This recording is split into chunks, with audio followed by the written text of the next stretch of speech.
Sí, doctora, sí se la escucha. Yareli, gracias, gracias. Bien, contra todo pronóstico encontré un lugar para poder asistir a la clase. Como les comentaba, normalmente luego del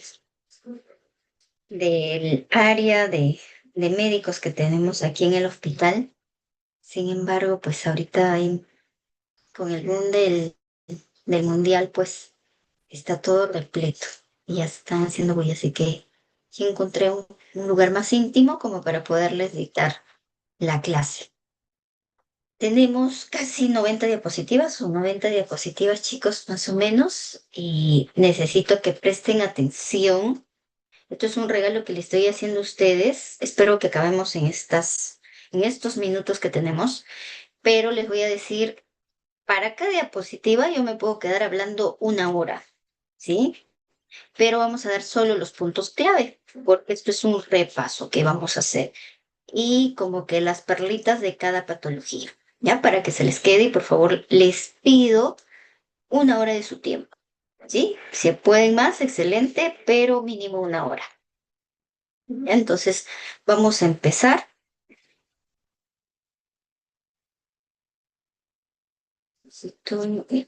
Lo que me está funcionando aquí. Ahí sí ya está. Bien, vamos a hablar de los pilares teóricos de reumatología. Quien les habla, soy reumatóloga del Hospital 2 de Mayo y también docente de varias instituciones y también hago investigación en ensayos clínicos que se hacen a nivel mundial gracias a la invitación de otro médico reumatólogo con mayor experiencia que yo. Y agradezco esa oportunidad que me da. Entonces, vamos a empezar. No sé por qué no avanzan mis diapositivas y tengo problemas aquí con... Ya. Bien, empezamos con el tema de artritis. En, concerniente a la artritis, ya lo hemos visto en clase, pero acá les quiero presentar algunos casitos. Siempre una artritis reumatoide se va a caracterizar por artritis de pequeñas articulaciones. Evidentemente, las manos, los pies. Inicia en manos y es de patrón aditivo. Puede iniciar en manos y luego se va agregando muñeca, codo, hombro, rodilla, pies. Pero su característica principal son las pequeñas articulaciones de la mano y no todas las articulaciones de la mano. Respeta las interfalángicas distales. Como pueden darse cuenta aquí, esta paciente tiene AR con dedo en Z aquí y aumento de volumen en las metacarpofalángicas. Aquí este otro paciente también tiene artritis reumatoide con el dedo en Z bilateral y deformaciones en cuello de cisne, aquí en la mano bilateral, ¿sí? Y también tiene un dorso en la muñeca, ¿no? En la muñeca izquierda un dorso de tenedor, que es otra deformidad que tienen los pacientes con artritis reumatoide. Pero aquí en la imagen izquierda podemos hacer el diagnóstico aquí y por ahí una tenue, bueno, una marcada deformación de dedo en Z. Iniciamos tratamiento y debemos evitar que se deforme como esta otra paciente. Cuando ya llega a este estado es que ha progresado demasiado la enfermedad y es irreversible. Si llega este paciente así, yo voy a poder quizá llegar a remisión de actividad de la enfermedad, pero no voy a poder evitar o no voy a poder hacer que esos dedos retornen a la forma habitual, normal. Entonces, ¿qué es lo más importante en artritis reumatoide? Hacer el diagnóstico temprano, oportuno, para evitar estas deformaciones. Aquí otra deformidad frecuente en la artritis reumatoide es la desviación cubital, es una de las más frecuentes. Y miren, aquí en las pacientes hay aumento de las metacarpofalángicas y además atrofia de interóseos. Esta otra paciente con AR, que también, como saben, es una enfermedad sistémica, alteraciones en lo que es la dentadura. Claro. Tiene los dientes erosionados, ¿sí? Tiene caries dental y ella refiere que se le han caído los otros dientes naturalmente. Esta es una paciente, como pueden ver, la misma paciente, con deformidades en la mano, aumento de volumen de las metacarpiofalángicas, hallux valgo bilateral, casi en pie plana, pero tiene deformidad bilateral con artritis, pero además esta paciente se queja de boca seca y ojo seco. En esto les quiero dar el datito que todas las CDTC, cuando hablamos de la clasificación de todos los tipos de artritis reumatoide, todas las CDTC tienden a sobreponerse unas con otras, pero la sobreposición más frecuente es el Sjögren con AR. Eso quiero que se lo aprendan porque de por ahí les puede venir algo de ese tema. ¿Sí? Aquí también es otra paciente con AR, ¿sí? Con aumento de volumen en falángicas proximales, metacarpofalángicas y tiene los dedos necróticos. Esta es de mi paciente, la que les comentaba, la señora Adela, de hace un par de semanas aquí en el hospital. Sí, lamentablemente se perdió sus dos, ambas piernas, le hicieron una amputación supracondiliar, porque esta paciente no recibió tratamiento, si la dieron, ella no lo llevó acorde, por muchos meses estuvo sin controles por reumatología, se descuidó y pues vino ya con las complicaciones de los dedos necróticos. En este caso no fue por una vasculitis, que es una de las causas, tampoco fue por un SAF agregado, fue por una con arteriopatía esclerótica por uso crónico de corticoides y porque la misma enfermedad, la artritis reumatoide es una enfermedad que inflama y hace la tendencia de que el perfil lipídico también se altere, esté en aumento. Esta es otra paciente que también tiene los dedos necróticos y también tiene úlceras aquí en la base del cuarto dedo del pie izquierdo y también aquí en los deditos y en el dorso de la mano. Y así tuvo una vasculitis reumatoide. Es otro paciente con AR crónica establecida sin tratamiento que hizo vasculitis. Esto lo hemos llevado en clase, no lo vamos a volver a repetir, solo recalcarles que hace un compromiso sistémico, ¿sí? Como les dije en clase, es eminentemente particular. ¿Cuándo ese compromiso sistémico con esa paciente es una hernia establecida de muchos años y que su tratamiento no está siendo efectivo por varios motivos? O ella no toma la medicación, o es un tratamiento irregular, o es un tratamiento que no va acorde a ella, que no le está funcionando y quizá necesita potenciar su tratamiento. Y aquí pues compromiso de interfalángicas proximales, la deformidad más común. Recalcarles aquí, antes de pasar a la siguiente diapositiva, uno de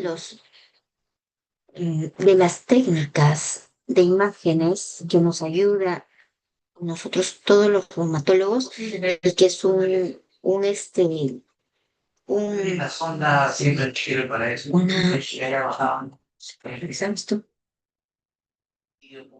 Una técnica bastante válida y rápida es la ecografía. La ecografía nos sirve para ver todo lo que es partes blandas y también erosiones. Sabemos que la bola estándar para detectar erosiones es la resonancia magnética nuclear. Sin embargo, la ecografía es la más práctica, la más idónea, la más rápida, dinámica y en costos es de lejos mucho menos y al mismo tiempo se puede evaluar varias articulaciones a la vez. En la resonancia no es así.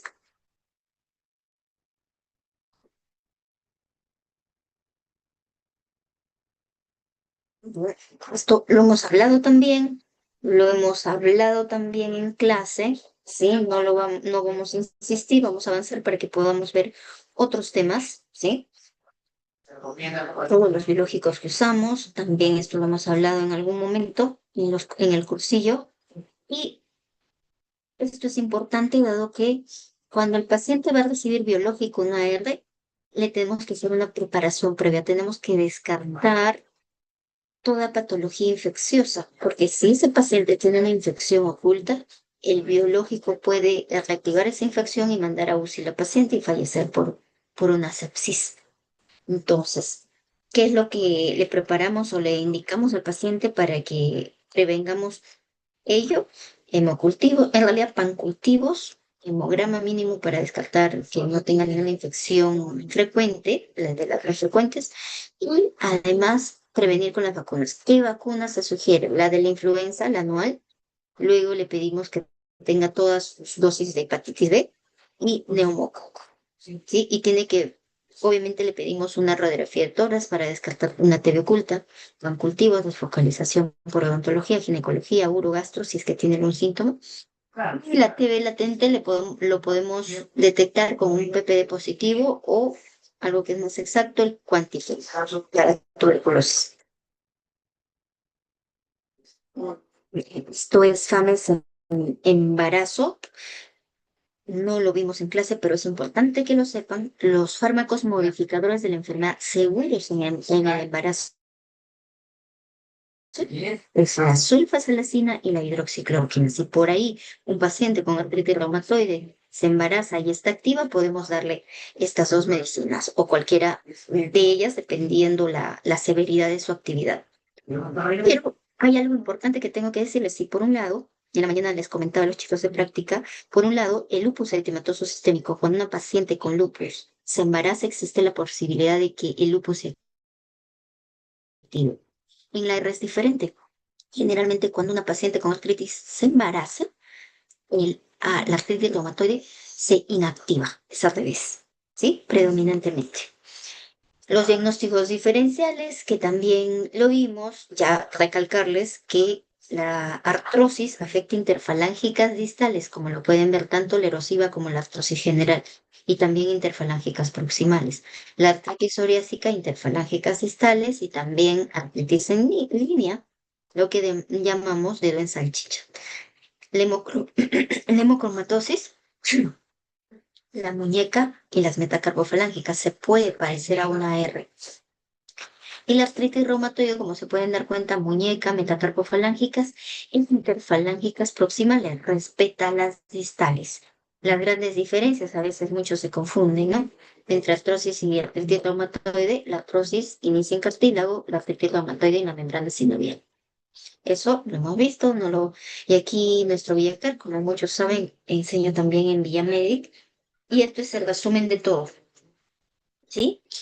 La R, 1% de la población mundial tiene artritis reumatoide, es más frecuente en mujeres, existe un predominio familiar y existe 4 veces más riesgo si alguien tiene un antecedente familiar de primer grado que tenga R. La edad de presentación entre los 30 y 40 años, como mayor frecuencia, factores de riesgo no HLA relacionados a los genéticos es no HLA, los más frecuentes, los que están aquí, PTPN22, estos 4 y el HLA de AR4. Y ambientales a infección por muchas bacterias, pero lo más frecuentemente estudiada es la Porphyromonas gingivalis y el cigarrillo. Existe una fase preclínica, clínica, y lo clásico, el síndrome que predomina en la artritis reumatoide es una poliartritis crónica simétrica aditiva deformante. A veces en los casos clínicos les pueden desglosar esta clínica, ¿no? Que sea cinco articulaciones o más comprometidas, que tenga más de 6 semanas de duración, que sea bilateral simétrico y que haya sido aditivo. Deformidades más frecuentes, lo hemos conversado, y compromiso sistémico también. El diagnóstico debe ser temprano, chicos, para evitar las deformaciones. Si ustedes hacen un diagnóstico temprano, vamos a evitar las deformaciones y también el compromiso sistémico.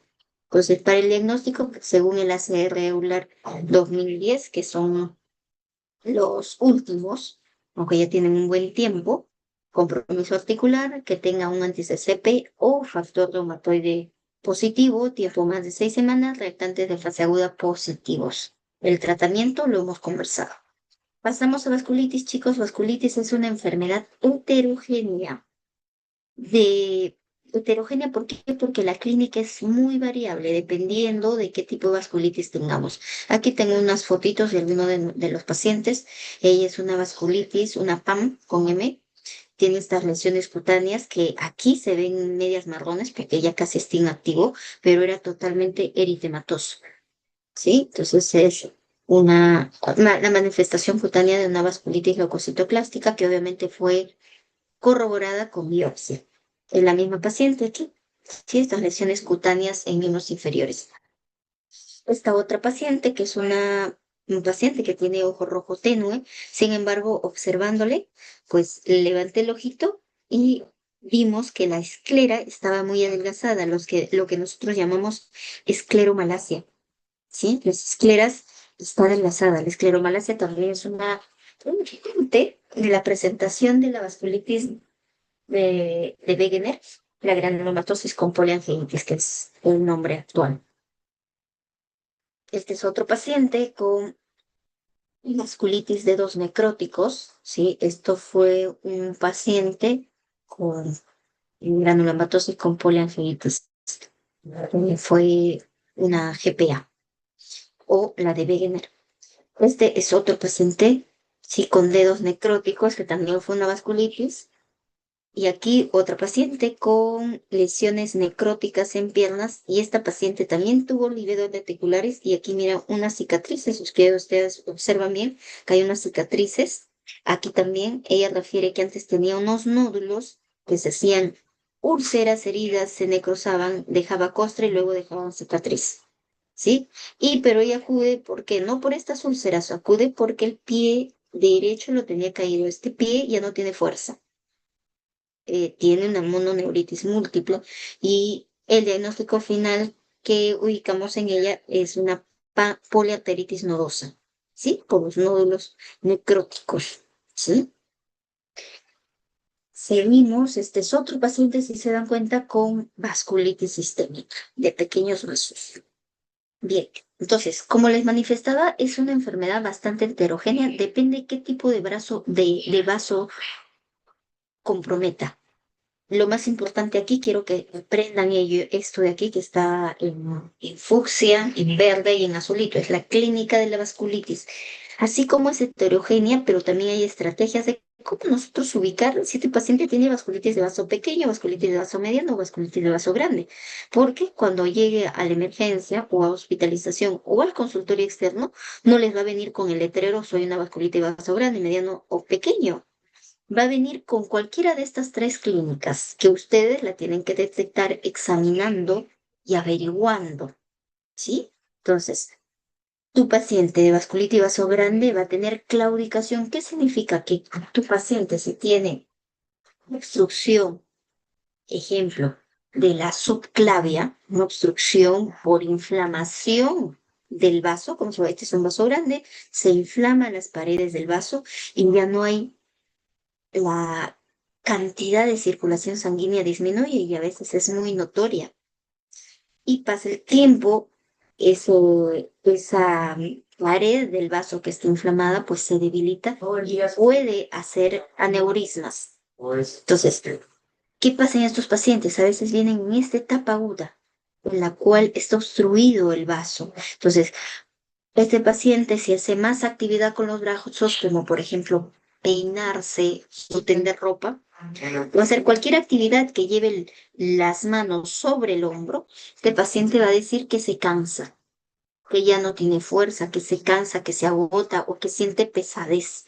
Sí, como un dolor medio tenue, pero pesadez. ¿Por qué? Porque los vasos no tienen suficiente cantidad de sangre para nutrir los músculos de las extremidades. Entonces hay claudicación de brazos o también claudicación de extremidades inferiores. También lo que ustedes pueden ubicar en el examen físico es la asimetría de presión arterial. Le miden la presión arterial del brazo derecho, brazo izquierdo. La diferencia normal es menos de 10 milímetros de mercurio. En estos pacientes encontramos más de 10 milímetros de mercurio. También en el pulso encontramos asimetría de pulso. En el pulso radial derecho, izquierdo, en uno está más intenso y en el otro está abolido o disminuido. También podemos encontrar soplos en la arteria cervical, en la carótida, también podemos en las abdominales, también dilatación aórtica. Entonces, esa es la clínica clásica. Ahora, de vasos medianos, la presentación, lo que les había explicado aquí en este paciente que tenía pan con L, nódulos cutáneos, úlceras. Por eso, ¿por qué la importancia, chicos, de yo mostrarle las fotos? Porque esto es una PAN. Usted memoricen que esa imagen es una PAN con N. ¿Por qué? Porque miren, nódulos cutáneos, úlceras, es lo mismo que tiene livedos reticulares, gangrena digital, mononeuritis múltiple o neuropatía periférica también y microneurismos. Casi todo tiene esa paciente. Entonces, sabiendo la clínica, ustedes van a poder hacer el diagnóstico mucho más rápido. La vasculitis de vaso pequeño compromete capilares y todos los órganos que tengan capilares, pues las va a afectar. Piel tiene capilares, va a haber púrpura, urticaria. El glomérulo tiene capilares, los glomérulos. El riñón tiene capilares, que son los glomerulonefritis. El pulmón tiene alvéolos. Va a haber una hemorragia alveolar a ese nivel. Hemorragias en araña también en las uñas. Uveitis en el ojo hay capilares, uveitis, episcleritis, escleritis, todo es manifestación de vasculitis. ¿Sí? Entonces son vasitos pequeños. Y de acuerdo a esto, chicos, lo que sí tienen que saber es que todos los pacientes con vasculitis, la clínica que se presenta o que tienen en común todas ellas, es que todas podrían iniciar la enfermedad con fatiga, malestar general, fiebre, cansancio, mialgias, artralgias, baja de peso. Hasta ahí ustedes van a pensar en el diagnóstico diferencial más frecuente. Si yo menciono esa clínica, ¿qué pensarían? Lo más clásico, en una infección. Y generalmente primero piensan en una infección y es necesario descartar una infección. ¿Sí? Entonces descartan pues todas las infecciones porque la vasculitis, la que estamos hablando aquí, es vasculitis eh, de vaso variable de diferentes tipos, pero idiopática. Pero existen vasculitis secundaria, infecciones de todo tipo, bacterias, virus, espiroquetas, hongos, asociada a procesos malignos. También hay que descartar neoplasia, asociada a usuario de drogas, ¿sí? Y secundaria a EDTC, lupus, artritis.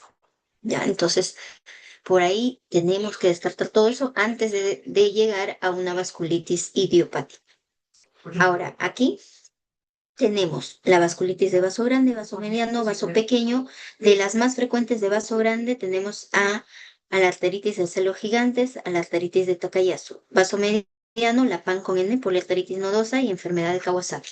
Y vaso pequeño, y por favor subrayen, granulomatosis de Wegener o GPA, ese es su nombre actual, por favor, granulomatosis con poliangiitis, GPA.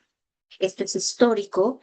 Igual, síndrome de Shure-Strauss o enfermedad de Shure-Strauss, vasculitis de Shure-Strauss es también el nombre histórico que les pongo, pero los nombres actuales son de la Wegener es granulomatosis con poliangiitis y de este es granulomatosis con poliangiitis eosinofílica. Sí, eso es lo correcto.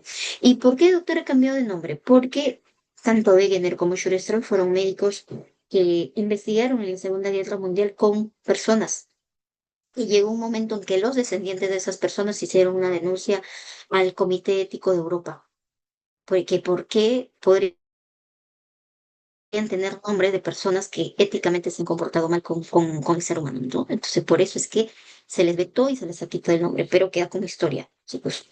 Entonces, y en la vasculitis ANCA negativo, ahí están la secundaria, la CDTC, la de Schur, perdón, la Heno-Scholden, que es la púrpura de Heno-Scholden, y eso está mediada por inmunoglobulina A, las crioglobulinémicas y las otras que pueden ser netamente de un órgano específico, ¿ya? Entonces, ustedes dirán, ay, me ha pasado muchos chicos y no les vaya a pasar en el internado, que el paciente tiene clínica de vasculitis de vaso grande y doctora, ya le pedimos todo y todo salió negativo, inclusive le hemos pedido el ANCA, ¿sí? Aquí, vasculitis de vaso grande no está asociado a que por lo tanto, si tiene clínica vasculitis de vaso grande, no se le pide el ANCA. Solo se le pide el ANCA vasculitis de vaso pequeño. Entre el pequeño y el grande, perdón, entre el pequeño y el mediano también hay clínica en común que se puede sobreponer y podemos pedir en vasos medianos si es que hay la duda, ¿ya? Sobre todo por los compromisos cutáneos.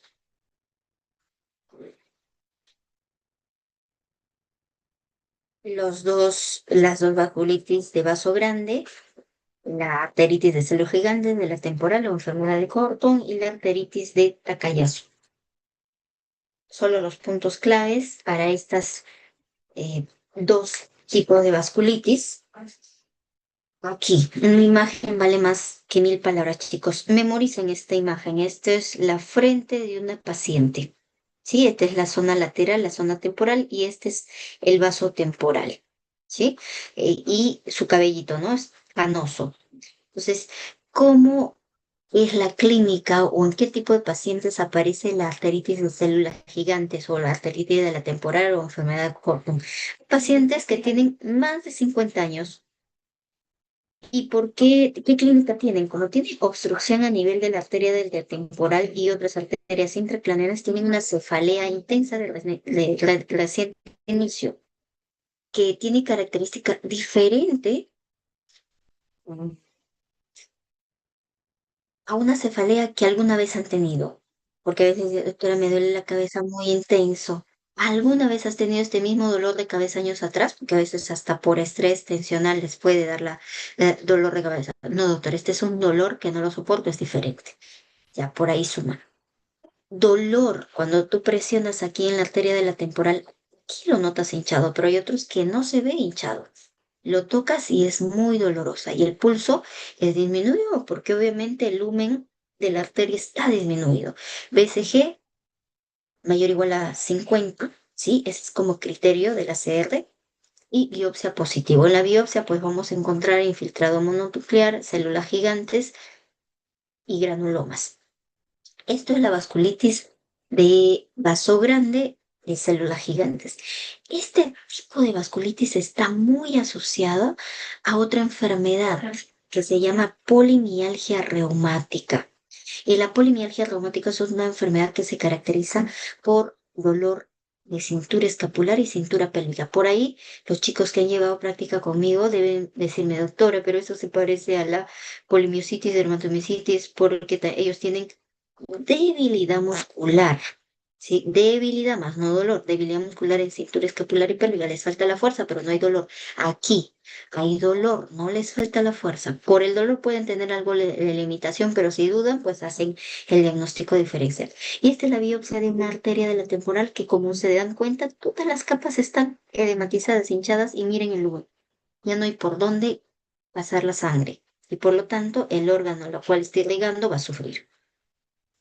Y el otro tipo de vasculitis es la vasculitis de Takayasu, que afecta la aorta y sus ramas.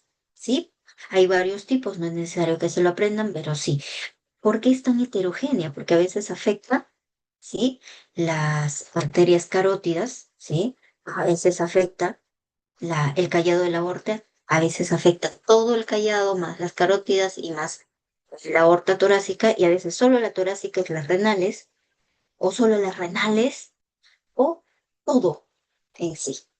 La más frecuente es la 2A, ya no es necesario que se le ponga recién todo, pero afecta el callado de la aorta y sus ramas. Aquí en esta imagen quiero que se acuerden, en este caso en Tagayasu, el caso clínico siempre va a ser por lo general una mujer. Miren la frecuencia, 8.4 frente a un varón. 8 mujeres, casi 9, frente a un varón. Y entonces, el caso clínico clásico que les pueden dar es una mujer aproximadamente 40 años que va a tener claudicación de extremidades porque estos vasos van a estar obstruidos. Pulso arterial disminuido, la diferencia de presión arterial más de 10, lo que hablamos, porque obviamente va a estar obstruido. ¿Sí? Todo tiene que ver, todo tiene una explicación, no se lo aprendan así de memoria. Soplos, arteriograma alterado.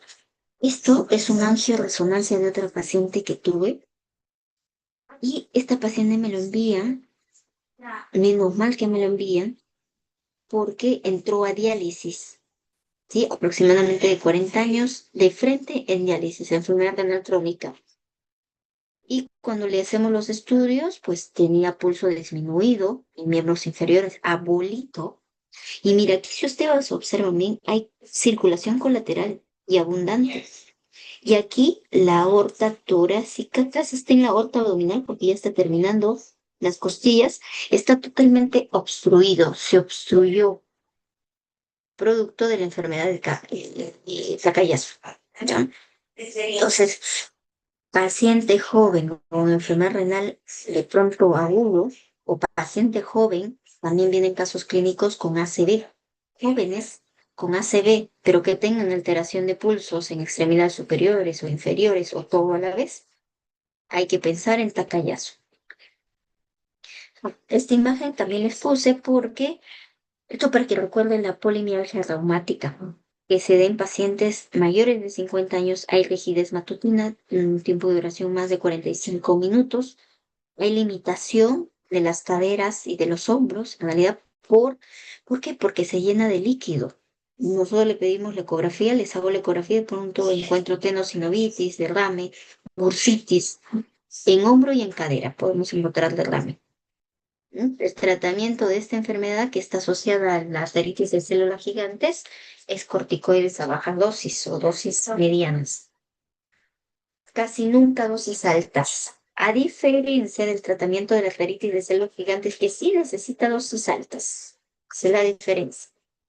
Vasculitis de vaso mediano, aquí tenemos la PAN con N por arteritis nodosa, enfermedad de Kawasaki.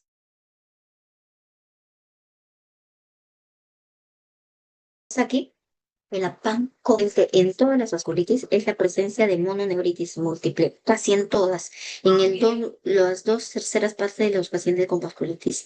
Sin embargo, en la vasculitis que hay mayor presencia de mononeuritis múltiple es en la PAN con N, ¿sí? Entonces, su caso clínico de una PAN con N, la misma paciente que les presenté, heridas necróticas, nódulos necróticos y mononeuritis múltiple, que es el pie caído. O también puede ser una polineuropatía, ¿sí? Esto es una mano en garra, también cuando es en miembro superior. Entonces, en la mononefritis, perdón, en el pie caído, lo que se ha afectado es el ciático popliteo externo, o peroneo, ¿ya? Producto de que la vasa Bosorum se inflamó, probablemente necrosado, y no hay buena circulación a ese nivel, y hay el pie caído. Entonces, los criterios diagnósticos de esta enfermedad es que haya perdido peso más de 4 kilos, que haya presencia de livedo reticularis, si es que es varón, dolor e hipersensibilidad testicular, mialgias, mononeuritis, presión arterial diastólica, en este caso es la diastólica mayormente, elevación del búmulo creatinina porque hay una afectación renal, ¿sí? Obviamente que hayan descartado que no sea una afectación renal, prerrenal o una afectación infecciosa, ¿no? Entonces, y algo que sí está asociado a la PAN con N, y es criterio, como se pueden dar cuenta, es la infección por hepatitis B. Entonces, la infección por hepatitis B está presente en ellos. Esto me hace recordar y les hago recordar y lo apuntan por favor dentro de sus notas. Así como la hepatitis B está presente en la vasculitis de vaso mediano, en la PAN con N, la infección por hepatitis C en la vasculitis por crioglobulinas. ¿Ya? Crioglobulinas con C y infección por hepatitis C, para que se acuerden. Y también aquí está afectado la arteriografía, ¿no? Aneurismas, oclusiones, obviamente que ya hemos descartado arteriosclerosis, displasia muscular, fibro muscular de las arterias y otras causas. En la biopsia podemos encontrar neutrófilos y polimorfos. Y otra vasculitis, la más frecuente en niños, es la vasculitis de Kawasaki. Quiero que memoricen estas imágenes, porque si ustedes se acuerdan las imágenes, van a poder responder bien en cuanto al diagnóstico, ¿no? Es un bebé o niño hasta 5 años aproximadamente, aunque hay Kawasaki del adulto también, pero lo más frecuente es un niño que va a tener ojos rojos sin secreción, lengua en frambuesa, labios rojos, manos y pies edematizados y un eritema polimorfo en todo el cuerpo, ¿sí? La complicación, aneurismas cardíacos. Entonces, y después de 7 a 15 días de que hay edema en miembros inferiores, perdón, en manos y pies, así como este paciente, se empieza a pelar, hay escarcelación de la piel, de los deditos y de los deditos de la mano y de los deditos de los pies. ¿Ya? Entonces estos pacientes van a tener fiebre, en el 100% de los pacientes va a haber ojo rojo, inyección conjuntival no supurativa, adenopatías, como pueden ver en esta imagen, lengua frambuesa, labio rojo, y alteración en las extremidades y en la piel. Ya no se olviden de Kawasaki. Vasculitis de vaso pequeño, aquí tenemos a la GPA, granulomatosis con polingeitis, a la granulomatosis con polingeitis eosinofílica, la púrpura de Henoch-Schönlein y la vasculitis no, aquí en realidad resumen vasculitis, ya, aquí hemos agregado la vasculitis con M, ¿ya? Para que no se olviden, esas son las más importantes. Aquí también necesito que memoricen la imagen, ¿sí? A la de GPA es tal cual se lo voy a explicar, la clínica. Empieza porque es en orden cronológico evolutivo. Empieza con compromiso de vías respiratorias altas, luego vías respiratorias bajas y luego compromiso renal. En ese orden. ¿Y qué va a tener en vías respiratorias altas? Va a tener antecedentes sinusitis. He tenido muchos pacientes con GPA que han venido con diagnóstico de sinusitis por años y el otorrino nunca le derivó a reumato. Por eso, el que vaya a ser otorrino, chicos, cualquier sinusitis crónica, repetitiva, por favor, tienen que derivar a reumatología. ¿Ya? Secreción nasal maloliente, sinusitis crónica, además puede tener en etapas mucho más avanzadas necrosis a nivel, miren, si esos granulomas aparecen en la nariz, ¿no? Como este caso apareció en la nariz internamente, empieza el dolor y luego se necrosa, pues tienen esta deformidad de silla de montar, igual esta niña. Igual, miren, acá el paciente tiene un orificio porque es un granuloma necrotizante. Igual, aquí las fosas nasales de este paciente ya no se nota, está deformado. Entonces, aparecen con granulomas en vías respiratorias altas, epístasis también, ¿sí? Luego aparecen pulmones con esputo sangrante, diagnóstico diferencial en Perú, pues tuberculosis, pero no solo piensen en tuberculosis, piensen en una GPA y deja cavidad. Con mayor razón, se van a confundir con una tuberculosis, pero obviamente le van a pedir PPD, todo negativo, y evalúan más exhaustivamente, van a encontrar quizá lesiones en la nariz, en el ojo. Aquí, por ejemplo, esta niña tiene una protrusión en el ojo derecho. Es porque el granuloma también está detrás, retroocular. ¿Ya? Entonces, no se olviden, y hay una glomerulonefritis, pero por causa de una vasculitis de vaso pequeño. Entonces, la otra vasculitis vasopequeño asociada puede tener los mismos síntomas generales de un tipo de vasculitis, pero el paciente va a tener antecedente o el diagnóstico de asma. Y en sangre periférica va a tener una eosinofilia más del 10%. Esa es la diferencia.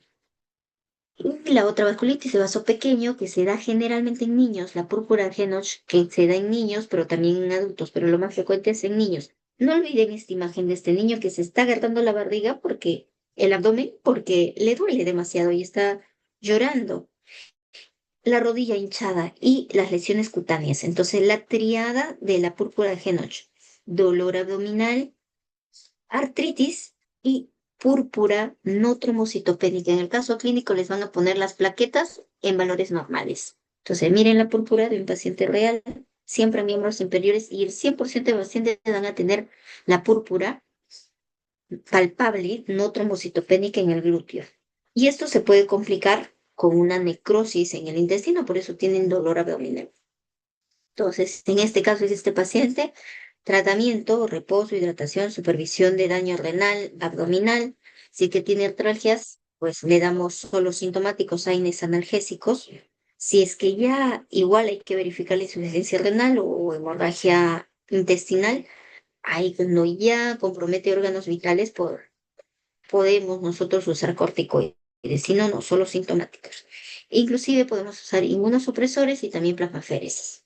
Para el tratamiento de la vasculitis asociada a ANCA, esta AAB es vasculitis asociada a ANCA, es obviamente evaluar la enfermedad, inducción de la remisión, podemos hacerlo con glucocorticoides, 1 miligramo por kilo por día, y la combinación con ciclofosfamida mensual por 6 meses, en cualquiera de las vasculitis de vaso pequeño. Y después podemos llegar, cuando ya esté en remisión, después de los 6 meses, pasar a micofenolato o a metrodexato.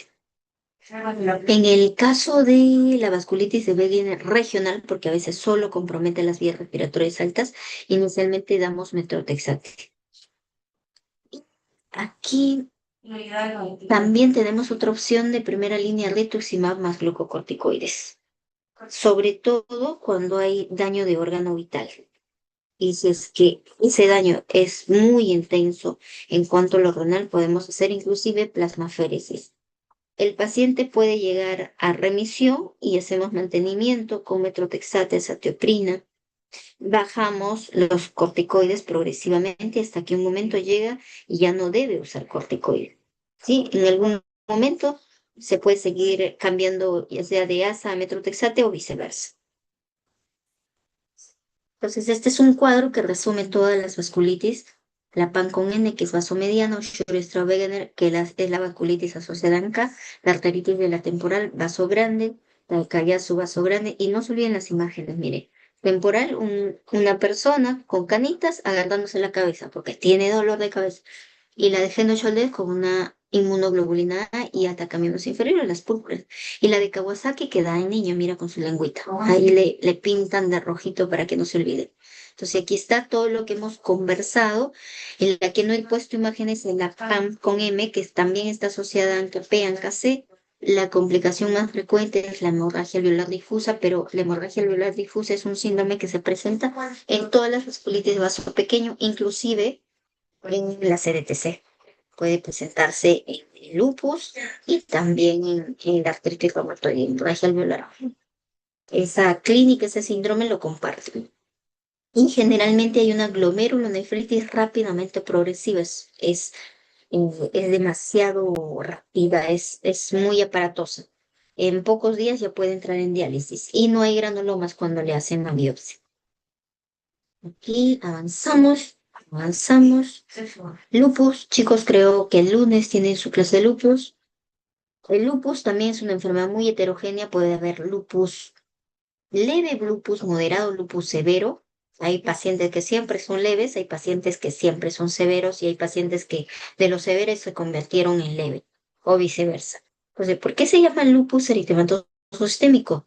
Porque viene de la misma patología. ¿Qué sucede con los pacientes con lupus? Lupus deriva de una palabra griega que alude al lobo. Y ustedes saben que el lobo es un animal muy feroz, muy agresivo.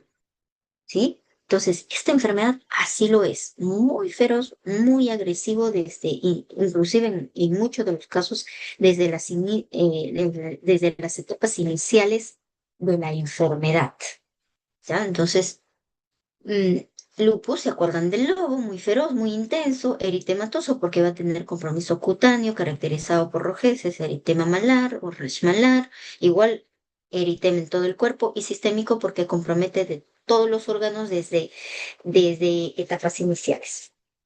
Entonces, es lo más característico. Tiene también su síndrome de poliartritis crónica simétrica aditiva, igual que la R, pero no es erosiva, no es deformante. O si lo es en la enfermedad o síndrome de Yakult, que es deformidad reversible, en ese caso es reversible cuando colocan las manos en una superficie plana, solo en ese caso, que sería la excepción. ¿Ya? Entonces, un paciente con lupus leve, aquí, ¿sí? Un rash malar que respeta surco nasogeniano, ¿sí? Aquí lesiones cutáneas dentro de la mucosa de la boca, en el labio.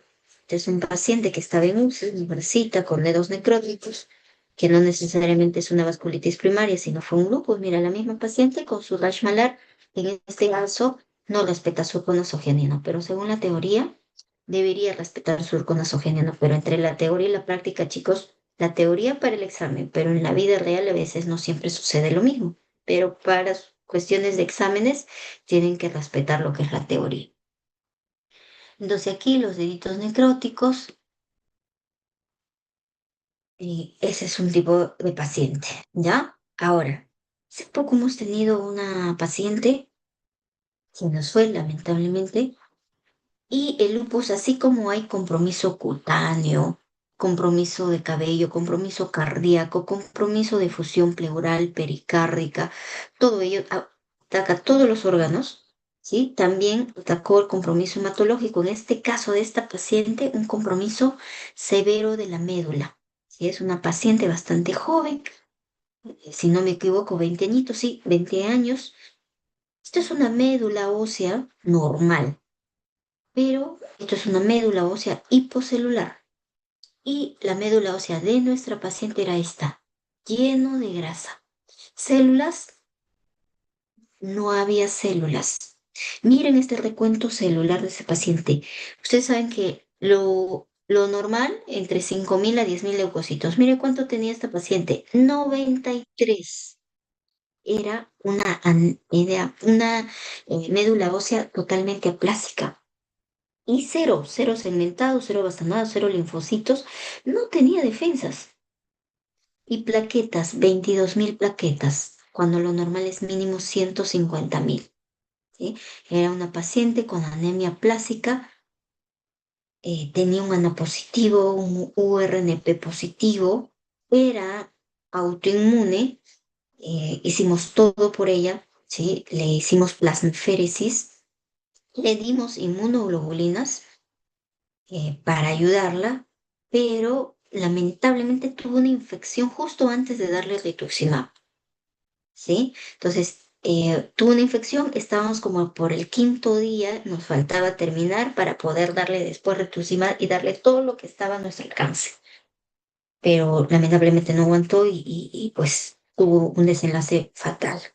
Entonces, afecta a todo, es muy aparatoso. Este ejemplo les pongo porque siempre a ustedes les ponen los ejemplos de glomerulonefritis lúpica, que es lo que más han conocido en las visitas, en la práctica, pero también hay de compromiso hematológico. Esta otra paciente tiene derrame efusión pericárdico severo, le hicieron ventana pericárdica, le aspiraron y también compromiso pulmonar. También un paciente con lupus. Con toda la música, la bullita que hemos hecho, no le he puesto el mood.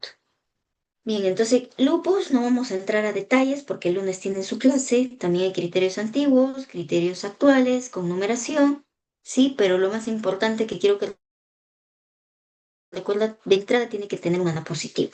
¿Ya? Y en la fisiopatología, para que se les quede, intervienen tanto células del sistema innato y del sistema inmune adaptativo, los dos, tanto innato como adaptativo. Esto es algo teórico, ¿sí? Los ANA, la sensibilidad, la especificidad del ANA, del anti-DNA, del SMID, anti-RO, anti-LA, de todo. Esto es parte teórica, no creo que le den el examen. Y el tratamiento. Todos los pacientes con lupus, así sea leve, moderado o severo, todos hidroxicloroquina. Todos. Y va a depender de la severidad, ¿no? Si solo hay compromiso articular, quizá metotrexate, por ahí compromiso hematológico, azatioprina. Si hay compromiso renal, ciclofosfamida, micofenolato, hay compromiso pulmonar, igual, ciclofosfamida, micofenolato, igual si hay compromiso del sistema nervioso central, ciclofosfamida, micofenolato, y para todos esos órganos vitales, rituximab. Aunque no siempre funciona. El rituximab también se usa en glomerulonefritis lúpica, pero no está con un nivel de evidencia de primer nivel. Ahora, justo en Perú, ha llegado un nuevo biológico justamente para ello, que es mucho más agresivo que el rituximab. El rituximab, dentro de su efecto, para hacerle resumido, así como que fácil para ustedes, hace que los linfocitos, las células que inflaman todos los órganos, disminuya a nivel periférico, pero quedan esas células inflamatorias en las zonas centrales, en médula, en ganglios. Pero ha llegado un nuevo producto que se llama ovinutuzumab, es otro biológico que antes se utilizaba en oncología y ahora lo vamos a utilizar en lupus. Ya está aprobado por la FDA, ya está aprobado por la Digemita aquí en Perú y lo van a lanzar en septiembre. ¿Ya? Entonces, el Tuzumá, quizá el doctor que les explique el lunes les vaya a hablar algo de ello, pero Es una enfermedad heterogénea, podemos usar cualquiera de estos productos. Aquí están los blancos terapéuticos. Y en la mayoría de los pacientes, cuando es un estado grave, pues podemos usar glucocorticoides, 1 miligramo por kilo. Usamos hidroxi en todo. Ah, aquí. AINES utilizamos en proceso de artritis erositis, es decir, deslame pleural, deslame pericárdico, AINES. Y la toxicidad de cada medicación, que por ahí quiero que lo lean. La hidroxicloroquina en todos, ¿sí? Tiene muchas funciones, es muy buena porque un dato importante que viene al caso hablar ahora que estamos hablando de la hidroxicloroquina, no sirve para el manejo de artritis en lupus. Les comentaba yo que en la artritis reumatoide la hidroxicloroquina no se usaba mucho porque era muy suavecita en efectividad para ello. ¿Por qué? Porque la artritis en lupus es más suave que en la artritis reumatoide. Entonces, con hidroxicloroquina se puede tratar tranquilamente y mejoran. Afectación cutánea porque protege el compromiso cutáneo. Prevención de brotes, reduce el daño de órganos, por eso tiene todas estas virtudes y también funciona como antitrombótico, por eso lo indicamos en todos los pacientes, así estén sintomáticos. Pero su efecto secundario más temido es la retinopatía. Corticoides en afectación de órganos vitales, la talinomina en compromiso cutáneo, igual que la dazona, la ciclofosfanida en órganos vitales, daño de órgano vital, llamamos órgano vital, a compromiso del sistema nervioso central, compromiso de hematológico, no, pero no una anemia simple, sino una anemia hemolítica autoinmune puede ser, o en la anemia plástica, como se han dado cuenta, en compromiso renal y en compromiso de cardíaco, pero no una efusión pericárdica, sino una miositis, por ejemplo. Entonces, en compromiso de órganos vitales, ciclofosfamida, satioprina. Metrotexate en artritis de difícil control que no responda a hidroxicloroquina y ciclosporina. En el caso de que no responda, porque aquí los inhibidores de la calcineurina como la ciclosporina, pues se puede dar en algunos pacientes con lupus moderado o grave cuando no ha respondido a las terapias clásicas. Este es similar al cuadro, solo que está agregado el SLEDAI o Selena 2K, que nos sirve para verificar la actividad de la enfermedad. El resumen de pacientes con lupus clínica, mire, muy variable. Lo que les he puesto en asterisco son los de los nuevos criterios comparados con los criterios anteriores. Los nuevos criterios del 2018 pues reportan que se agrega la fiebre y se agrega el delirio. Esto como síntoma general y esto como síntoma dentro del compromiso neurológico.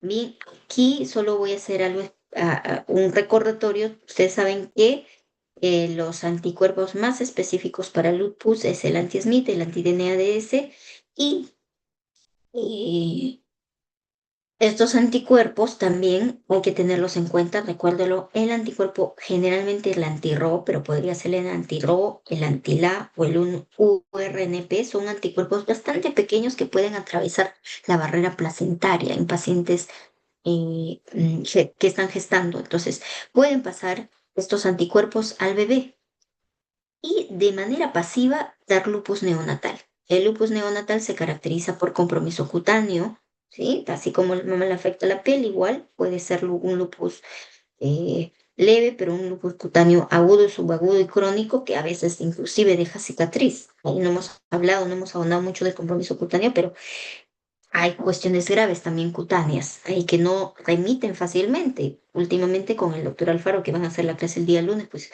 estamos haciendo investigación en pacientes con lupus que no remiten al tratamiento habitual. Son nuevos estudios clínicos de nuevos productos biológicos. A ver qué mediante funcione. Hasta ahora, pues la paciente va bien. Entonces, hablando de esto, entonces en esas pacientes que se embarazan podrían traspasar esos anticuerpos al bebé y que en el bebé tenga un lupus neonatal. Entonces, compromiso cutáneo en el bebé, hacen compromiso cardíaco, bloqueo cardíaco, bloqueo auriculoventricular, que puede ser grave para el bebé, y también hacen compromiso hepático, compromiso hematológico. Entonces, si tu paciente está embarazada, ¿sí? ¿Qué anticuerpos le vas a pedir obligado para salvar la vida de tu paciente y estar preparado al momento que nazca el bebé. Anti-RO, anti-LA, anti-1-RNP. Y esto solo es un recordatorio que el anticuerpo antihistona es el anticuerpo no específico del lupus eritematoso sistémico idiopático, sino el lupus inducido por fármacos. Por otro lado, el tratamiento, ya saben, todos hidroxicloroquina, vainas corticoides, y esto lo hemos mencionado ya. Y el pronóstico depende del órgano vital afectado: sistema nervioso central, pulmón, riñón y el hematológico. Esto les puse aquí porque el lupus puede estar asociado a un síndrome antifosfolipídico en el 20% de los pacientes. Simplemente existir un síndrome antifosfolipídico mm, idiopático y que no tenga ninguna EDTC asociada, ¿ya? Pero hablamos un poquito de SAF, que esto seguramente lo han hecho en hematología, que se caracteriza pues por estos anticuerpos positivos: anticoagulante lúpico, anticardiolipina, inmunoglobulina G y M, y antibeta 2 glicoproteína, inmunoglobulina G y M también, ¿ya? Más la clínica, que puede ser trombosis vascular, tanto arterial como venosa, y la morbilidad obstétrica. La paciente debe tener un antecedente de una muerte fetal, más de 10 semanas, un parto prematuro, o asociación de preeclampsia, eclampsia, HELP, insuficiencia placentaria, o mayor o igual a 3 abortos en menos de las 10 semanas de gestación. ¿Sí? Eso es solo un recordatorio. La artritis infecciosa, vamos a ver cómo vamos en tiempo. Le damos con todo, chicos. Resumen, ya saben que es un repaso. Aquí, en la artritis séptica, aquí recordemos, y lo apunta por favor: toda monoartritis es séptica hasta demostrar lo contrario. Les llega una monoartritis, por ejemplo, este paciente tiene una monoartritis, dolor e hinchazón de tobillos, y tiene secreción, es paciente de acá del hospital, fue paciente de acá del hospital, que finalmente le diagnosticamos tuberculosis, porque este orificio salió una secreción media blanquecina, gaseosa, ¿ya? Fue tuberculosis, le hicimos la biopsia, fue tuberculosis. Este otro paciente con monoartritis es séptica hasta demostrar lo contrario, chicos. Entonces, ¿qué se hace en estos pacientes? Miren, la clínica va a ser algo similar a esta rodilla: eritema, flebosis, dolor, hinchazón, artritis, ¿sí? Y es una emergencia reumatológica. Todo paciente con monoartritis con estas características se queda hospitalizado vamos a adelantar en aras del tiempo, y quiero que vean este resumen. Toda monoartritis es séptica y le tenemos que pedir los estudios una vez que hemos hecho la extracción de líquido sinovial para detectar si es infeccioso o no. Pero vayamos acá. La etiología puede ser varias etiologías, múltiple, ¿sí? Dependiendo del grupo de riesgo, dependiendo a qué nivel ha sido la infección o qué vía de infección, por qué vía de infección se ha producido. Entonces, si tenemos por inoculación, el germen más frecuente es Staphylococcus aureus. Si es que es por una fractura abierta, es polimicrobiana. Si ese paciente tiene infección de una prótesis, en primer lugar, no es un Staphylococcus aureus, es un Staphylococcus epidermidis. Si es un paciente cuyas características es que él es usuario de drogas y tiene artritis de la vértebra, artritis infecciosa de la sacroiliaca o esternoclavicular, sospechen de estafilococo, de gram negativo y sobre todo de pseudomonas. Y si es por mordedura humana, úlceras por decúbito, abscesos intraabdominales, son bacterias anaeróbicas. Si es porque le mordió el gatito, le arañó el gatito, Pastorela multocida. Y en niños, chicos, en adultos el germen más frecuente es Staphylococcus aureus, por favor lo subrayan ahí. Pero en niños es el Haemophilus influenzae. La clínica, ya saben, lo general es monoartritis aguda, sobre todo si es bacteriana, pero hay artritis infecciosa. Esta es la que estamos hablando de bacterias. Pero hay oligoartritis o poliartritis por causas virales también. Es infecciosa, pero por virus. ¿Ya? Pero esto es lo que hablamos en mayor frecuencia. Localización principal: la afectación principal se da en rodilla, por eso siempre el ejemplo es rodilla, y en segundo lugar es cadera. Por cierto, estas son las dos articulaciones más grandes, pero la más grande es la rodilla, ¿sí? No es la cadera. ¿Ya? Alguna vez ha venido de examen, chicos. Con prueba confirmatoria, estudio líquido es la gold estándar ¿sí? Le pedimos mínimo el gran y el cultivo, con eso estamos ya haciendo, dándoles tratamiento. Entonces, estudio el líquido sinovial y le voy a pedir ese líquido sinovial, chicos, pronto van a estar en el internado. ¿Qué hago con el líquido? A veces les pregunto, los internos se olvidaron, ¿no? Por lo menos no fueron mis alumnos, pero ustedes que son mis alumnos no se pueden equivocar, se acuerdan de estos datos. Le voy a pedir, doctora, las 3C. Recuento celular, cultivo de gérmenes comunes en cristales, porque un diagnóstico diferencial de una monoartritis es la gota y la pseudogota. Entonces le voy a pedir cristales también. Y además el GRAM le sale rapidísimo y el BK. La doctora va a salir en 15 minutos, media hora, le voy a escribir y le mando que si es GRAM positivo o GRAM negativo para iniciar el tratamiento antibiótico. ¿Ya? Entonces, el recuento de líquido sinovial también sale rápido, depende del laboratorio. Y tienen que aprender este cuadro, chicos. El recuento celular normal es menos de 200 y lo que quiero que aprendan, acá vamos a marcar, no estoy con mi tabletita, por eso que no estoy escribiendo mucho, pero aquí, esto no se olviden, chicos. Un recuento de tipo inflamatorio en el líquido sinovial, por favor, no se olviden de ese valor. Normal, menos de 200, tipo inflamatorio entre 2000 a 50.000 aproximadamente, ese es un promedio, puede ser más también, pero eso es un promedio. Y tipo 3 infeccioso, más de 50.000. ¿Ya? Entonces, aprendan esto, más de 50.000, infeccioso, menos de 2.000 está el mecánico y normal es menor de 200. Entonces, cuando les pongan su casito clínico de una artritis infecciosa, les van a poner leucocitos más de 50.000, 70.000, 80.000. Entonces, por ahí ustedes guíense. El caso clínico depende del tipo de líquido sinovial. Inclusive les van a poner líquidos sinoviales normales. Por ahí, ojo. Entonces, y hay varios tipos de artritis infecciosa. Hay una artritis, las más clásicas, ¿no? Artritis piógena, artritis gonocócica, artritis brucelósica y artritis por tuberculosis. La piógena es una monoartritis aguda que afecta la rodilla, columna lumbar, la que hemos explicado por acá. La gonocócica que da a mujeres o varones en edad fértil, que se puede caracterizar por fiebre, pápulas, pústulas, artritis migratoria y mucha tenosinovitis, con síntomas geniturinarios solo en el 25% de los pacientes, y el medio de cultivo, que por ahí podrían preguntar, aunque esto es un dato ya bastante antiguo, medio cultivo Taller Martens, ¿sí? Y en el caso de la brucelósica, el medio de cultivo es Luis Castañeda y afecta la brucelósica columna lumbar sacroiliaca y es de presentación aguda y subaguda. Y la artritis por TB, monoartritis crónica, tiene que ser crónica o subaguda, afecto rodilla, como han visto tobillo también, pero rodilla en mayor frecuencia, y en columna es dorsal y lumbar. La más frecuente es presentación dorsal y ahí lo llamamos enfermedad por. No se olviden.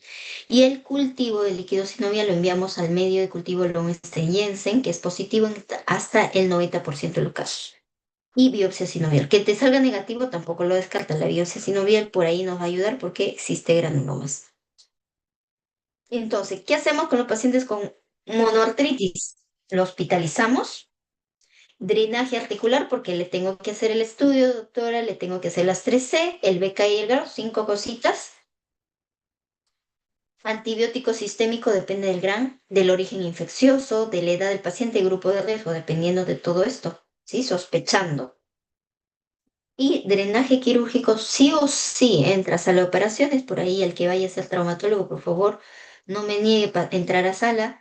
Mandamos la interconsulta, inmediatamente debe entrar a sala a curación.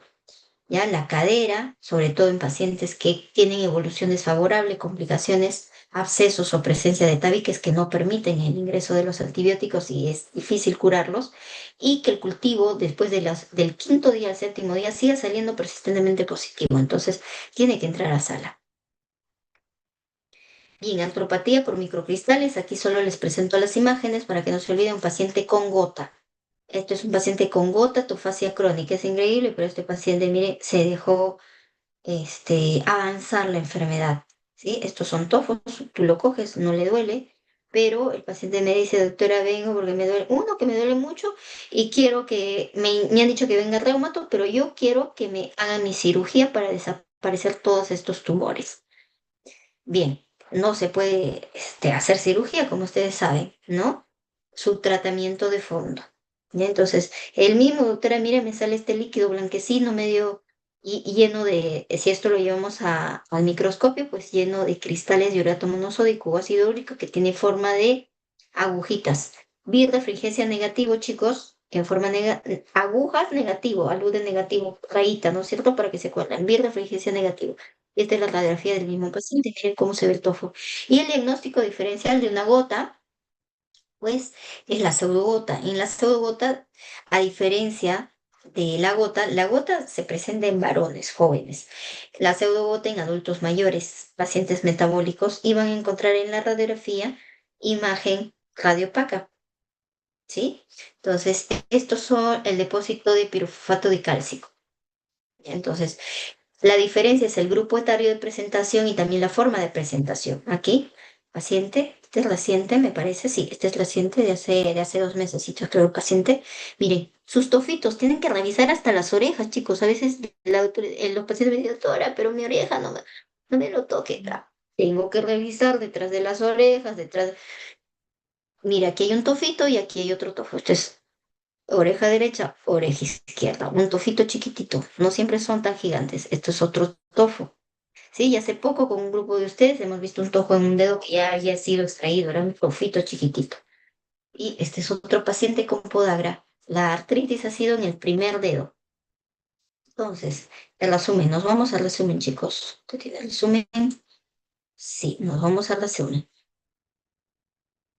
Existe gota por etiología endógena, exógena. ¿Sí? La endógena es la que siempre decimos tiene familiares con gota, a veces tienen el papá, ¿sí? Por ahí, hoy día me vieron conversar con un doctor, los chicos de mi grupo, pues, por ahí el papá, el bisabuelo tiene gota, entonces también por ahí le hemos detectado gota, y siempre estos pacientes van a ser, por lo general, obesos, que les gusta fumar y les gusta beber, les encantan las parrillas, los mariscos, es su debilidad. Qué coincidencia, ¿no? Porque justo esos alimentos aumentan el ácido úrico en la sangre. Y ahí para remate tienen estas alteraciones, anomalías enzimáticas de la fosforriboacilpirofosfato sintetasa y el transportador URAT2, ¿ya? Y pero también hay una gota de etiología endógena también, pero secundaria a enfermedades generalmente.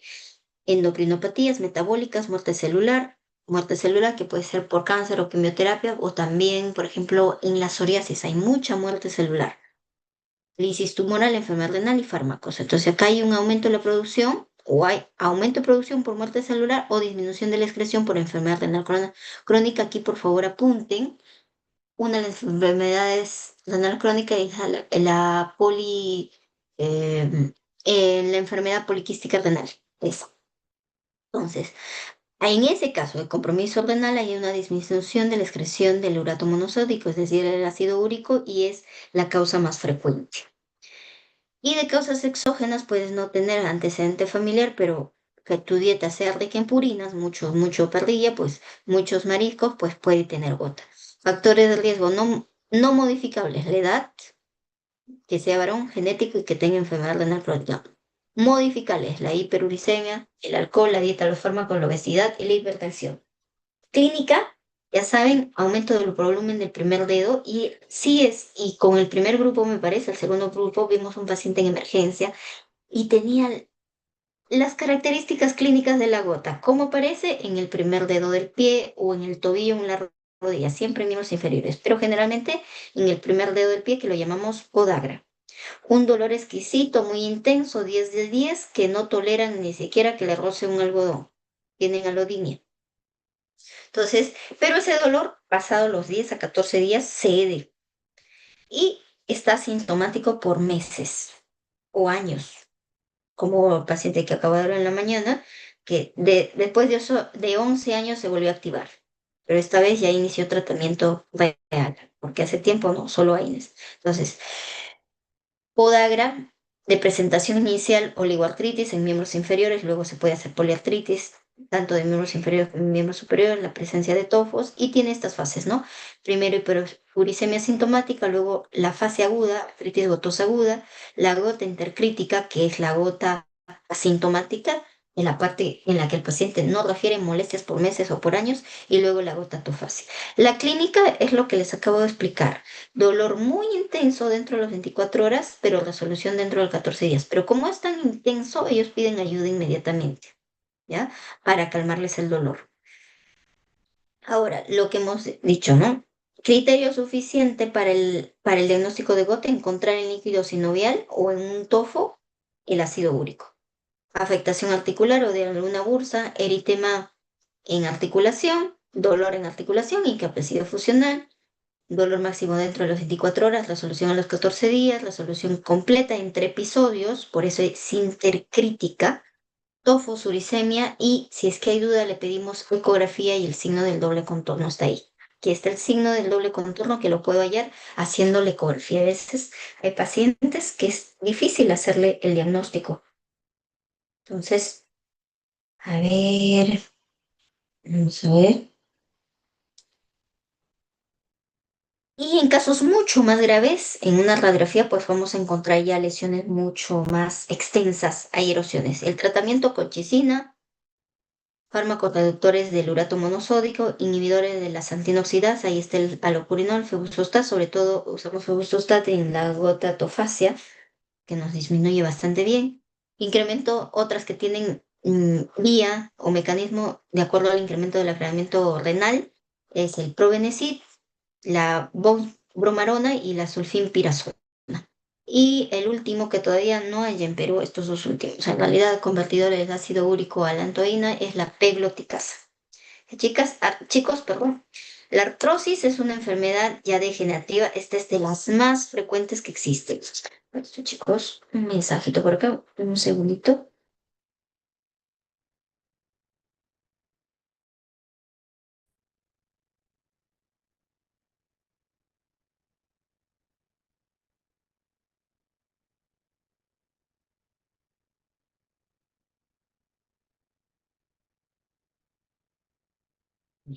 Listo, gracias, chicos. Entonces, esta otra enfermedad, la osteoartritis, es una enfermedad degenerativa.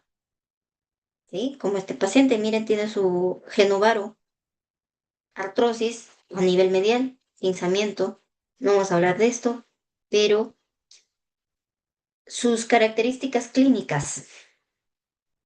Toda artrosis, hay dolor articular, ¿sí? Hay dolor articular.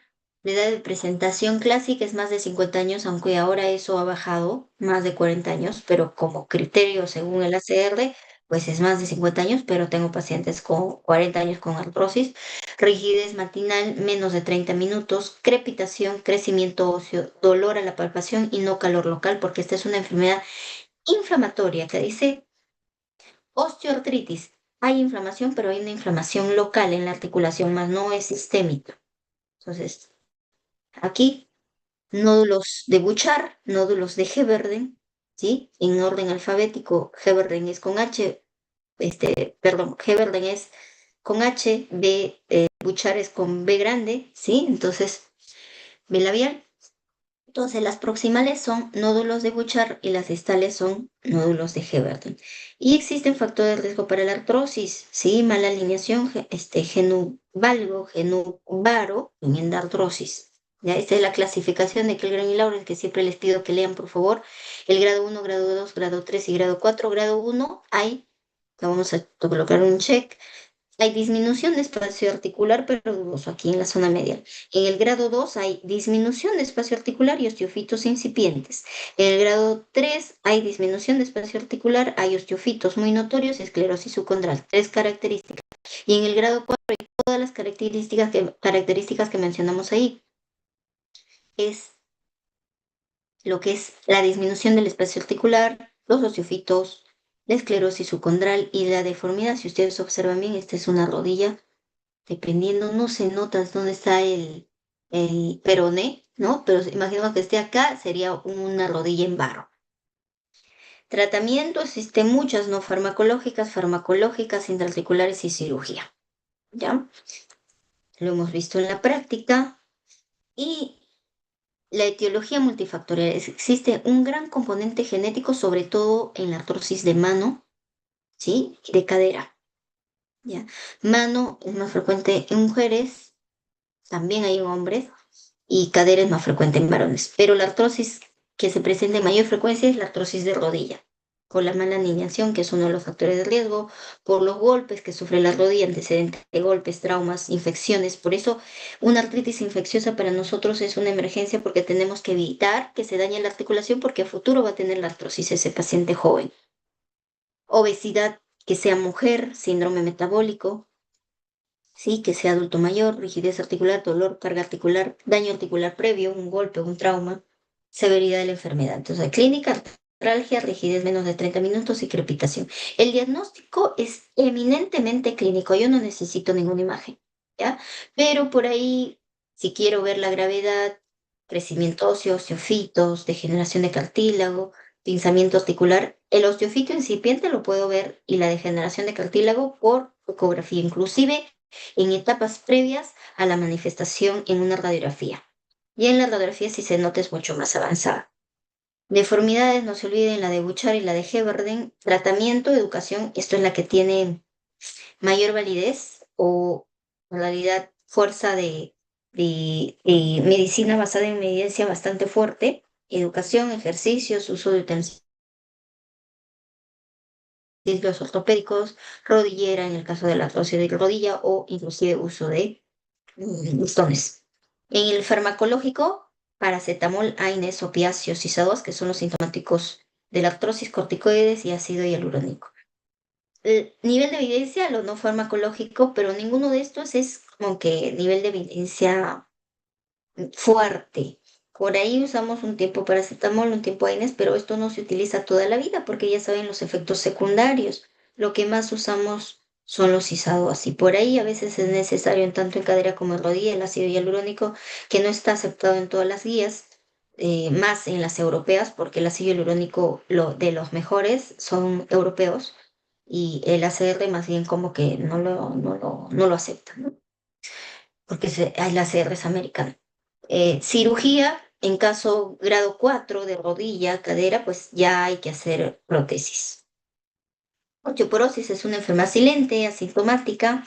Ahí que podemos hablar simplemente que es totalmente asintomática. Lo que tenemos que evitar es las fracturas. Se diagnostica mediante factores de riesgo que quiero que aprendan.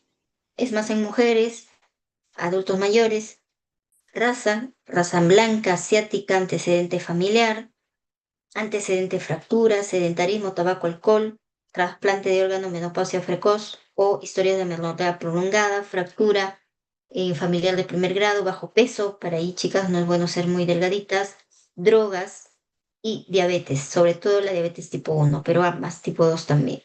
Tratamiento, también hay un tratamiento no farmacológico, disminuir el riesgo de caídas, actividad física, alimentación, mejorar la dieta rica en calcio. Tratamiento farmacológico es citrato de calcio de preferencia o carbonato de calcio si no hay citrato, vitamina D entre 800 a 1000 unidades internacionales y terapia antirresortiva o estimulador. Esto me imagino que lo van a ver en clase. Lo hemos visto, síndrome de túnel carpiano son los reumatismos extraarticulares. Esto es una mononeuritis focal de atrapamiento, que es una de las más frecuentes de todas las mononeuritis por atrapamiento. Se da en el 90% de los pacientes que tienen parestesias en las manos, dolor en las manos y falta de fuerza. Se les caen los objetos. Las condiciones pueden ser diabéticos, pueden ser obesos, porque el túnel carpiano es muy estrecho. Entonces, si hay obesidad, si ha sufrido un antecedente de fractura a ese nivel, si hay hipotiroidismo, una enfermedad metabólica, diabetes, o está gestando que también hay edema en la gestante, presiona el nervio y va a tener todos los síntomas de parestesia. Aquí el test de Tinel, el test de Fallen, si sale positivo, pues no necesitamos un examen para hacer el diagnóstico, es netamente clínico, pero por ahí le podemos pedir antes se pedía electromiografía para ver la gravedad, pero ahora les pedimos una ecografía, podemos medir el tamaño del nervio y eso nos da si es leve, si es moderado, si es severo para iniciar el tratamiento. Cuando es severo es quirúrgico, ¿sí? Cuando es leve, moderado, tratamiento conservador, básicamente analgésicos, desinflamantes, gabapentinoides y también que dejen de hacer actividades, porque esto pasa a las mujeres que hacen muchas actividades Y otra patología muy frecuente es el síndrome de hombro doloroso, que es un término bastante general, y dentro de este síndrome de hombro doloroso está el manguito rotatorio. El manguito rotatorio es una zona del hombro que compromete la unión de cuatro tendones, supraespinoso, infraespinoso, redondo menor y el subescapular. Lo que no compromete es la porción larga del bíceps. Esta es la larga, esta es la corta. Si es que hay un compromiso solo de la porción larga del bíceps, está dentro del síndrome de hombro doloroso, más no del manguito rotatorio. El test de Jergason nos sirve justamente para ver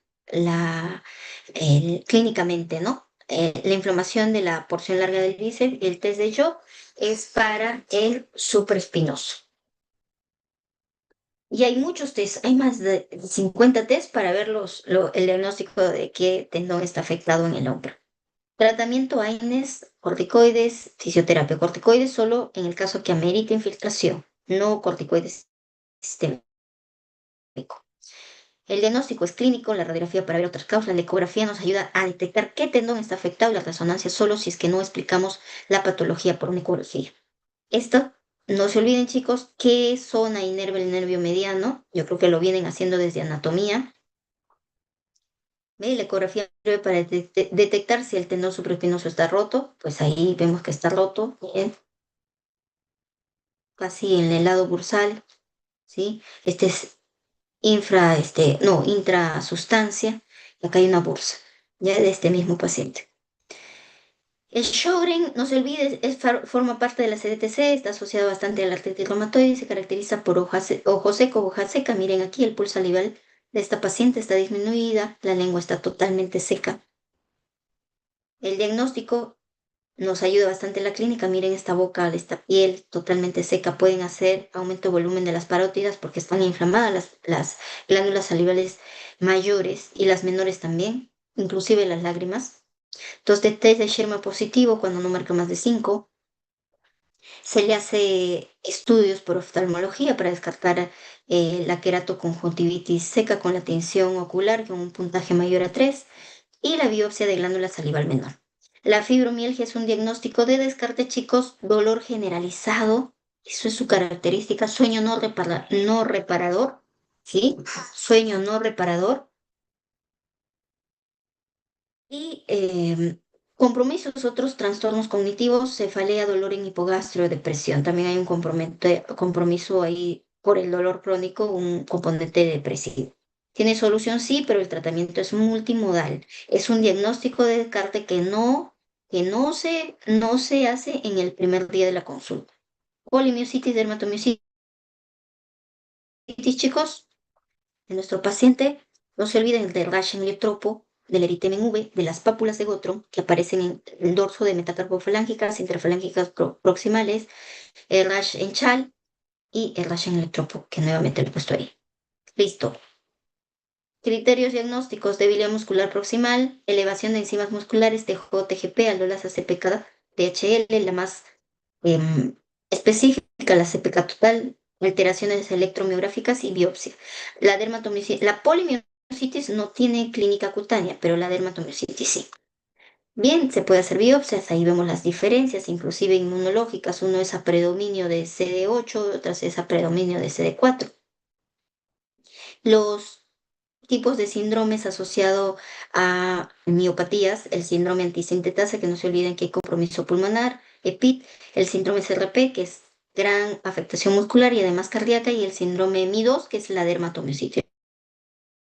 Los diagnósticos diferenciales: la vez pasada vimos una miopatía de Steiner con los chicos en una interconsulta, ¿sí? Es el diagnóstico diferencial.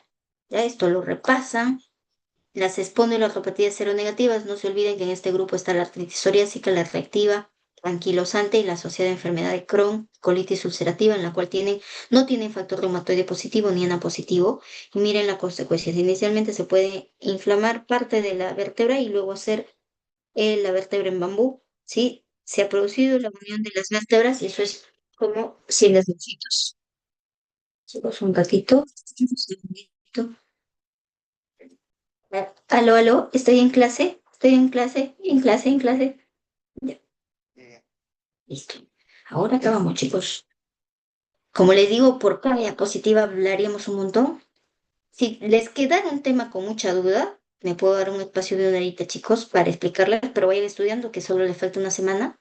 Ah, y en las espondiloartropatías seronegativas, que su característica es en varones, como ven la figura, edad de presentación más o menos 40 años, hay compromiso axial y periférico, a diferencia de la artritis reumatoide que no tenía compromiso axial, con una excepción que sí lo mencionamos en clase. Entonces, la parte periférica se afecta y también la columna. Entonces, tienen lumbalgia inflamatoria, sacroileitis y artritis periférica.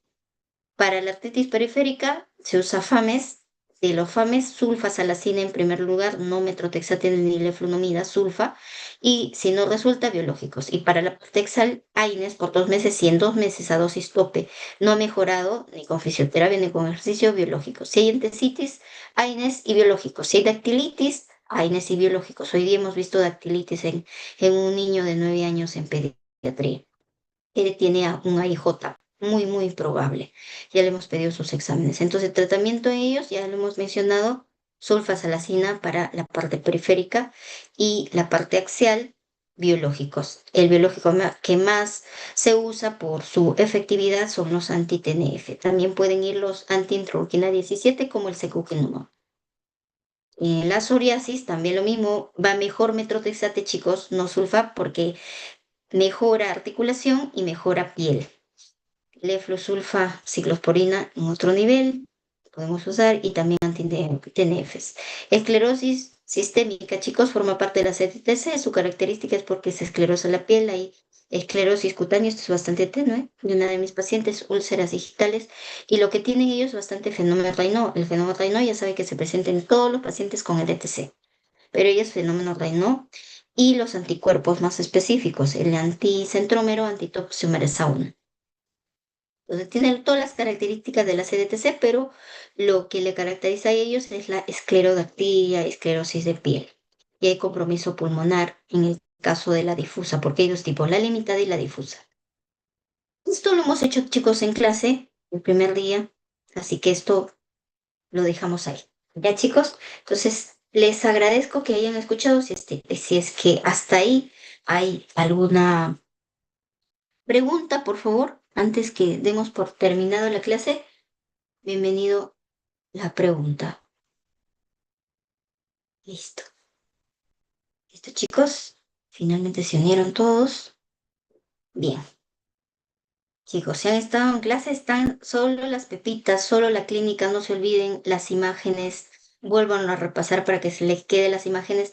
El tratamiento por ahí, púlenlo un poco, porque, como le digo, cada tema hemos hecho, miren, a velocidad, pero por cada diapositiva podemos hablar de 2 a 3 horas por cada punto, ¿no? Entonces, pero este es un repaso.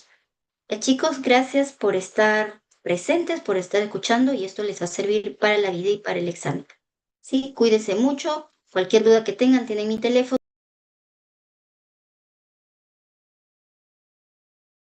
Chicos, el lunes o el martes quizás nos vemos, ¿ya? Porque yo vengo al hospital el lunes o el martes.